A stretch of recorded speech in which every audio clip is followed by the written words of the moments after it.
Finance department نے آج 8 ارب روپے دے دیے ہیں ان کی ڈسپوزل پر. فائنانس ڈپارٹمنٹ نے ہیلتھ ڈپارٹمنٹ اور جو ہماری پروونشل پی ڈی ایم ہے ان کو 8 بلین روپے ہم نے ایلوکیٹ کر دیے ہیں. اس کے علاوہ اب ہماری 1000 بیڈ کی ایکسپو سینٹر کے اندر ہم جو فیلڈ ہاسپٹل ہے وہ اسٹیبلش کرنے جا رہے ہیں. اس کی بھی انسٹرکشن کمشنر لاہور کو ہم نے دے دی ہیں.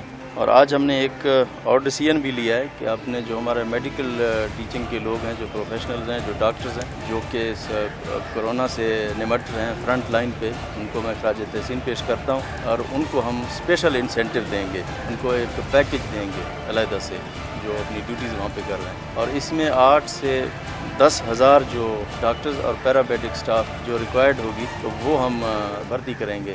اس کے علاوہ جو اپنے جو ہماری ایگزسٹنگ اسٹرینگتھ ہے اس کے علاوہ ہم بھرتی کریں گے. اور جو ہمارے پنجاب کے اندر 36 ڈسٹرکٹ ہیں، ان میں تمام منسٹرز کی ڈیوٹیاں ہم نے لگا دی ہیں. 36 منسٹرز کی 36 ڈسٹرکٹ کے اندر ڈیوٹیاں سائن ہو گئی ہیں. تو وہ اپنے ڈسٹرکٹس کے اندر جو ہمارے چیمبر آف کامرس ہوں گے ان کے ساتھ، اور جو ہماری ڈسٹرکٹ ایڈمنسٹریشن اور ہیلتھ اتھارٹیز ہوں گی ان کے ساتھ بیٹھ کے وہاں پہ جو ایشوز ہوں گے لوکلی وہ ان کو مانیٹر کریں گے ڈسٹرکٹس کے اندر. اور انشاءاللہ ہماری تیاری 10,000 بیڈ کی تیاری پنجاب کے اندر انشاءاللہ ہم 48 گھنٹے کے نوٹس کے اوپر ہم 10,000 بیڈ کی ہمارے پاس کیپیسٹی ہے.